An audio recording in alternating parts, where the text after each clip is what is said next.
47 men, no titles, no castle, no lord.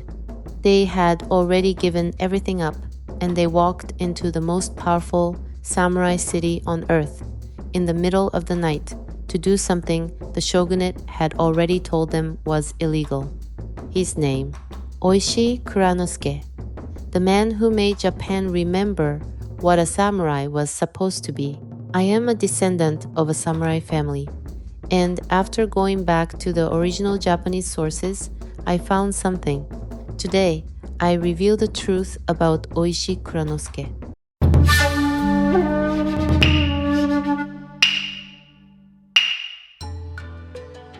There is a version of this story you already know. 47 loyal samurai, betrayed by an unjust system, avenge their master with perfect honor and die with dignity. That version, the version Japan performs on stage every winter, is a story written 50 years after these men were dead. The original sources are more complicated. They describe a man who waited 22 months, who was watched by the shogunate the entire time, and who made choices that his own allies questioned.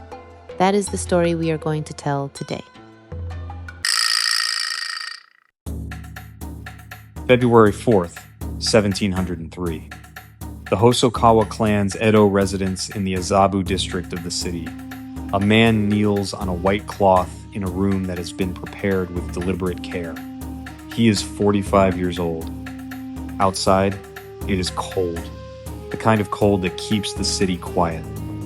There are witnesses present. Officials sent by the shogunate to confirm that the sentence is carried out correctly. The man does not speak to them. He has already said what he needed to say. His name is Oishi Yoshio, but Japan would remember him by his title, Kuranosuke. He was, until 22 months ago, the chief retainer of the Akko domain in Harima province. Then his lord was ordered to die.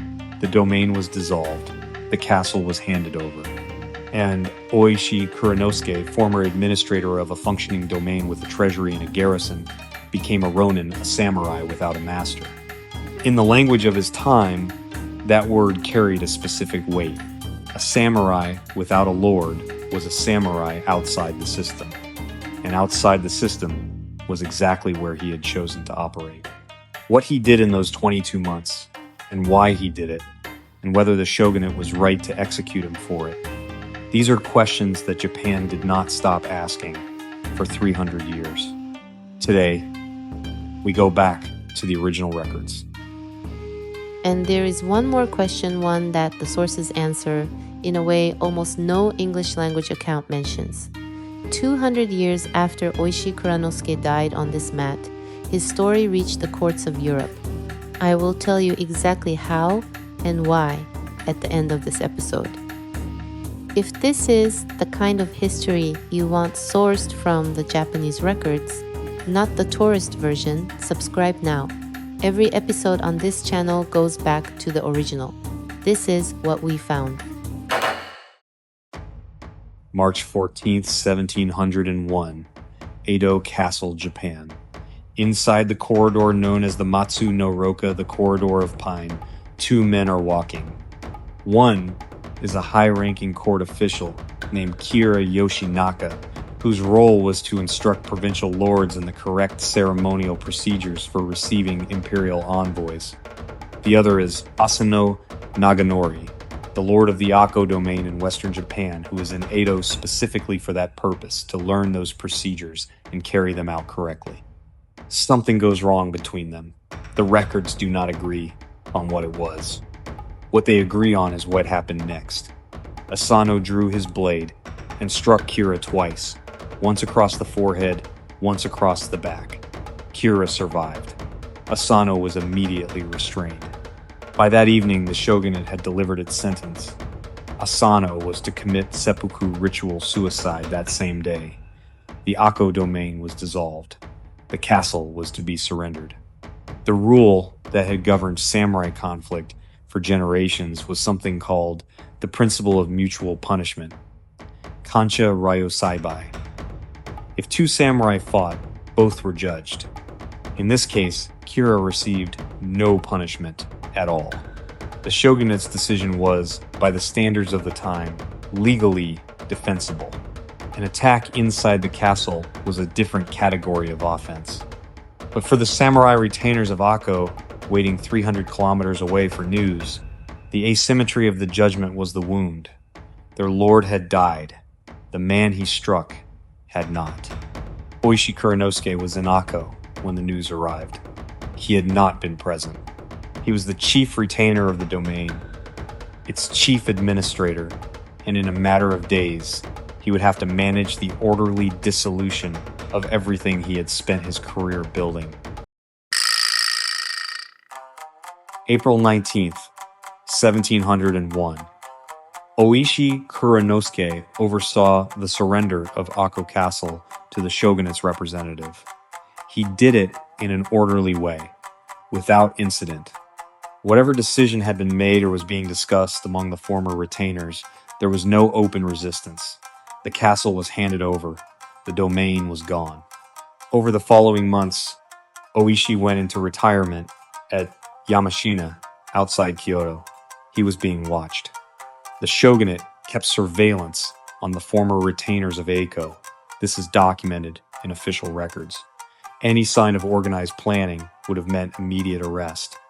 Oishi was aware of this. What he did in response to that surveillance is where the historical record and the later tradition diverge significantly. According to later accounts written well after the event, and heavily shaped by the theatrical tradition, Oishi spent his months in Yamashina in deliberate excess, visiting entertainment quarters, conducting himself in ways designed to signal that he was broken, harmless, a man who had abandoned his lord's cause. The tradition holds that this was a calculated deception. The historical record is more ambiguous. What the original documents confirm is that the surveillance continued, that a number of the former retainers drifted away over time, and that when the decision to act finally came, 47 men remained. What the records do confirm is that the planning was real, that it was methodical, and that Oishi coordinated it across multiple cities without the shogunate detecting it until it was too late. How much of the theatrical version of that planning reflects the original, and how much was added later for the stage remains genuinely unclear. December 14th, 1702. Shortly before midnight, a group of men divided into two units approached the residence of Kira Yoshinaka in the Honjo district of Edo. They were armed. They wore coordinated dark clothing with a shared identifying mark. Oishi Kuranosuke commanded the main unit at the front gate. His son, Oishi Chikara, 19 years old, was among them. The raid lasted approximately 2 hours. The defenders were overcome.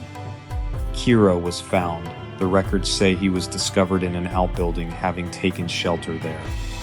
Oishi Kuranosuke identified him. The head was taken. The 47 men then marched in winter darkness from Honjo to Sengakuji Temple in Shinagawa, where Asano Naganori was buried. They placed Kira's head before the grave. Then they turned themselves in. They did not flee. They did not attempt to escape the consequences of what they had done.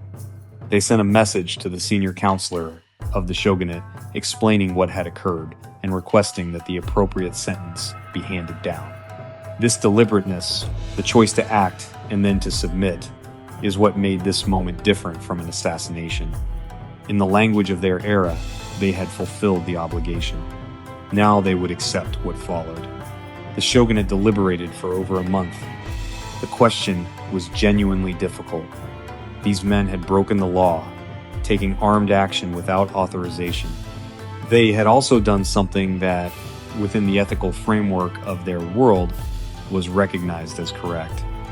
Even officials within the shogunate disagreed on how to respond. My ancestors served a lord. They knew what it meant to be bound to someone, to have your identity, your purpose, your daily life organized around service to a person and a domain. When that person died, when that domain dissolved, what was left Oishi Kuranosuke spent 22 months answering that question. His answer is not a comfortable one. There is a detail in the original records that later retellings tend to smooth over. The 47 were not a unified group from the beginning. In the weeks after the castle surrender, more than 50 former retainers of Akko signed documents committing to some form of action. Over the following 22 months, some left. Some were persuaded to withdraw. Some decided that their families, their debts, their circumstances made it impossible. The names of those who left are in the historical record. The tradition, which needed a clean number for its dramatic arc, does not foreground them. The 47 who remained were not simply the most loyal. They were the ones who found themselves, for whatever combination of reasons, in a position to commit and stay committed across 22 months of uncertainty, surveillance, and delay. Some were in their 50s. One, the youngest, was 16. Oishi's son Chikara was 19. The oldest was 77 years old. His name was Tomimori Tsukimon. He had served the Asano family for decades. What the original documents capture in the letters that survive, in the accounts written by the men who received them, is not a story of pure heroism or pure tragedy. It is a story of people deciding, repeatedly, over nearly 2 years, to continue. Every time someone left, the ones who remained had to decide again. Oishi Kuranosuke's role was to hold that decision in place to keep the coalition coherent long enough to act. Here is a question the sources force us to ask. The 47 men acted within a moral framework that their own society recognized and were executed for it anyway.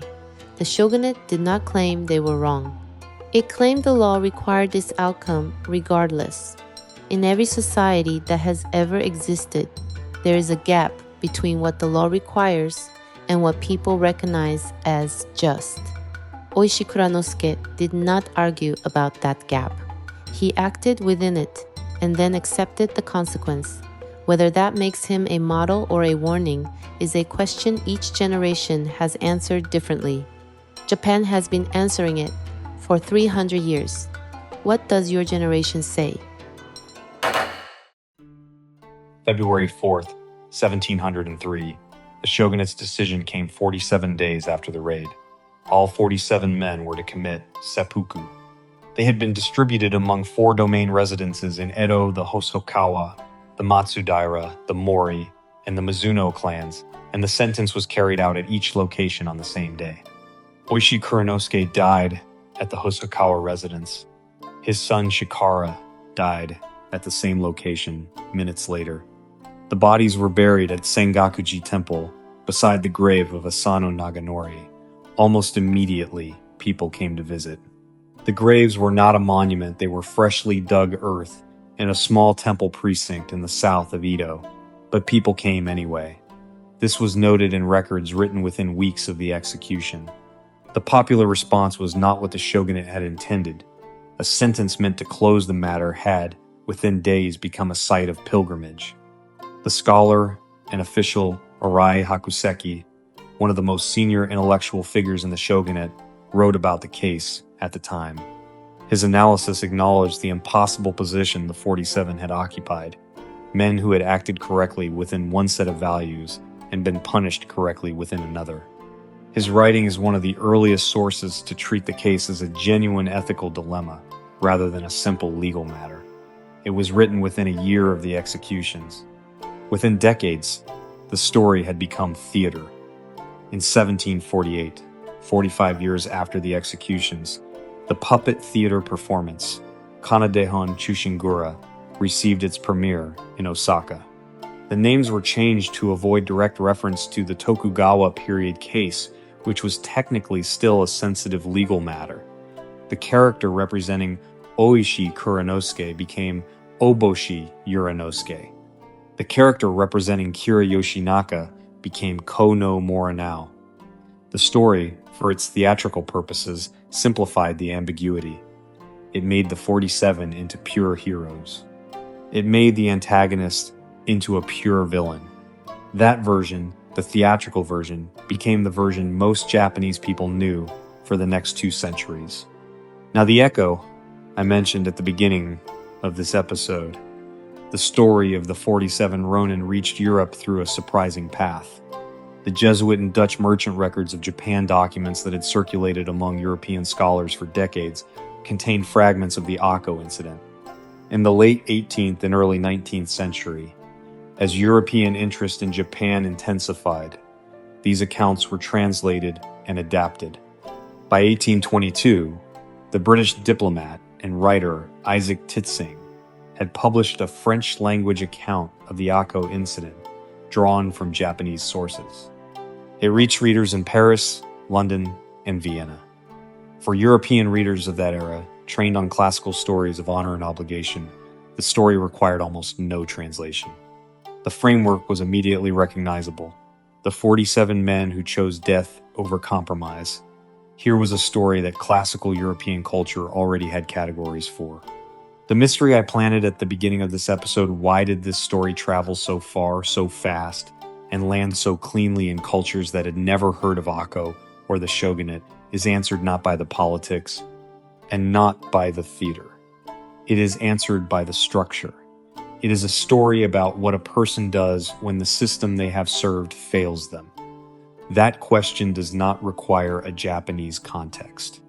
It requires only a human one.